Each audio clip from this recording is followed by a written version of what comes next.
Praise the lord. దేవుని నామానికి మహిమ కలుగును గాక. బాగున్నారా? చూడండి, మన లైఫ్లో ఎప్పుడైనా ఒక ప్రమాదం జరిగినప్పుడు, పెద్ద ప్రమాదం కావచ్చు, చిన్న ప్రమాదం కావచ్చు, తప్పించబడినప్పుడు మనం ఏమనుకుంటామంటే ఈరోజు లక్ అనుకుంటాం. కానీ లక్ కాదు, దాని వెనుక దేవుడు ఉన్నాడు. దేవుని స్తోత్రం, హల్లెలూయా. అది మనము చూడగలుగుతాం. దేవుడు పని చేస్తాడు తన దూతలను ఉపయోగించుకొని, లేదా డైరెక్ట్గా దేవుడు కూడా ఇంటర్వ్యూన్ అయ్యి మనకు కాపాడుతూ ఉంటాడు. ఎందుకు ఈ వీడియో చేస్తున్నానంటే, ఆదికాండము 3వ అధ్యాయంలో, యెషయా గ్రంథం 6వ అధ్యాయంలో, ఆదికాండం 32వ అధ్యాయంలో, అపోస్తల కార్యములు 5వ అధ్యాయంలో ఇక్కడ చూసినట్లయితే ఏంజల్స్ మనకు కనిపిస్తూ ఉంటాయి. దేవుని స్తోత్రం, హల్లెలూయా. ప్రత్యేకంగా మరి ఏంజల్స్, దేవదూతలను మన పరిశుద్ధ గ్రంథంలో చూడగలుగుతాం. Angels are 4 types. ఒకటి చూసినట్లయితే కెరూబులు అంటారు, రెండోది సెరాఫిమ్, సెరూపులు అంటారు, మూడోది ఏంజల్స్, నాలుగోది మనం చూసినట్లయితే ఫాలెన్ ఏంజల్స్. వాటిని డీమన్స్ అని అనొచ్చు, అంటే దురాత్మలు అని చెప్పొచ్చు. ఫాలెన్ ఏంజల్స్, దాని గురించి, ఫాలెన్ ఏంజల్స్ గురించి, దురాత్మల గురించి గత వీడియోలో చెప్పే ప్రయత్నం చేశాను. డెమోనాలజీలో మనం చూడగలుగుతాం. సో ఇక్కడ ఈ వీడియో దేనికంటే ఏంజియాలజీ. ఆదికాండము 4వ, ఇందాక చెప్పినట్లు ఆదికాండం 3వ అధ్యాయంలో మనం చూసినట్లయితే, ఆదం అవ్వ దేవుడు చేదన పని చేసి అతిక్రమం చేసినారు కాబట్టి ఏదైనా తోట నుంచి బయటకు వెళ్ళగొట్టాడు. ఏదైనా తోటకి ప్రొటెక్షన్ గా అక్కడ దేవుడు కెరూబులను పెట్టినట్లు కూడా మనం చూస్తున్నాం. అదే రీతిగా యెషయా గ్రంథం 6వ అధ్యాయంలో 1-2 వచనాలు చూసినట్లయితే, దేవుడు సింహాసనం మీద కూర్చున్నప్పుడు కెరూబులు, సెరూబులు 2 రెక్కలతో ఎగురుతూ, 2 రెక్కలతో తమ కవలను కప్పుకుంటూ, 2 రెక్కలతో తమ కాళ్ళను కప్పుకుంటూ దేవుని వర్షిప్ చేస్తున్నట్లు కూడా మనం చూస్తున్నాం. అదే రీతిగా ఏంజల్స్ లో మనము చూడగలుగుతాం. కొన్ని ఏంజల్స్ పేర్లు చూసినట్లయితే గాబ్రియల్ ఏంజల్ మనం చూడగలుగుతాం. మన మత్తయి సువార్తలో చూస్తాం, లూకా సువార్తలో కూడా చూస్తాం. అదే రీతిగా యూదా రాసిన పత్రికలో మిఖాయల్ ఏంజల్ కూడా మనకు కనిపిస్తారు.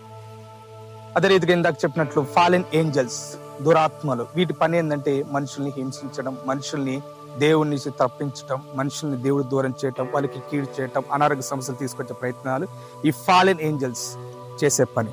అయితే ఇందాక చెప్పినట్లు కెరూబులు, సెరూపులు, దేవదూతలు ఏం చేస్తుంటాయి అంటే టు ప్రొటెక్ట్ చేస్తాయి, గైడ్ చేస్తాయి, ఫైట్ చేస్తాయి. దేవుని స్తోత్రం, హల్లెలూయా. మనము అది పరిశుద్ధ గ్రంథంలో చూడగలుగుతాం. దేవుడు దగ్గర దేవదూతలు ఉంటాయి. ఆ దేవదూతల పని అంటే దేవుడు పని చేయటమే. అలాగే దేవుడు మనుషులకి సహాయపడడానికి దేవదూతలు ఇచ్చినట్లు కూడా మనం చూస్తాం.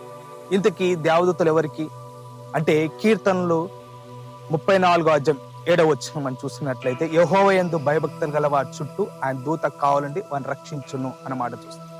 అదే రీతిగా to whom angels are for, ఎవరికి ఏంజల్స్ అంటే నీతిమంతులకిగా మనం చూస్తాం, రైటర్స్ పీపుల్ కి. మనం అపోస్తల కార్యములు 5వ అధ్యాయంలో చూసినట్లయితే పేతురుని చెరసాల్లో వేస్తారు, అతన్ని సంహరించే ప్రయత్నం చేస్తారు. అయితే సంఘం అతని కోసం అత్యాసక్తిగా ప్రార్థన చేసినప్పుడు దేవదూత వచ్చి అతన్ని విడిపించినట్లు మనం చూస్తాం. హల్లెలూయా. హియర్ వన్ థింగ్, మనము ఇక్కడ దేవదూతలని వర్షిప్ చేయకూడదు, దేవదూతలకు సాగిలు పడదు. కానీ వీ హ్యావ్ టు వర్షిప్. మన ఎవరికి సాగిలు పడాలంటే our king of king, lord of lord Jesus Christ. Hallelujah. మన ప్రభు అయిన యేసుక్రీస్తు వారిని మనం ఆరాధించాలి. ఆయన దూతలు మనకు పరిచయం చేసేవారుగా ఉంటారు. ఇంతకు చెప్పాను కదా, దేవదూతలు ఎవరికి సహాయం చేస్తుంటే దేవుడు ఎందు భయభక్తులు కలిగిన వారికి, నీతిమంతులకి. ఇంతకు నీతిమంతులు ఎవరంటే, మనం రోమిలు రాసిన పత్రిక 5వ అధ్యాయంలో చూసినట్లయితే, ఎవరైతే యేసుక్రీస్తు రక్తంలో కడగబడతారో వాళ్ళ నీతిమంతులు. వాళ్ళ కొరకు దేవుడు తన దూతల్ని పంపిస్తాడు, కావలిగా ఉంచుతాడు, వాళ్ళని ప్రొటెక్ట్ చేస్తాడు, వాళ్ళని గైడ్ చేస్తాడు, వాళ్ళ కొరకు ఫైట్ చేస్తాడు.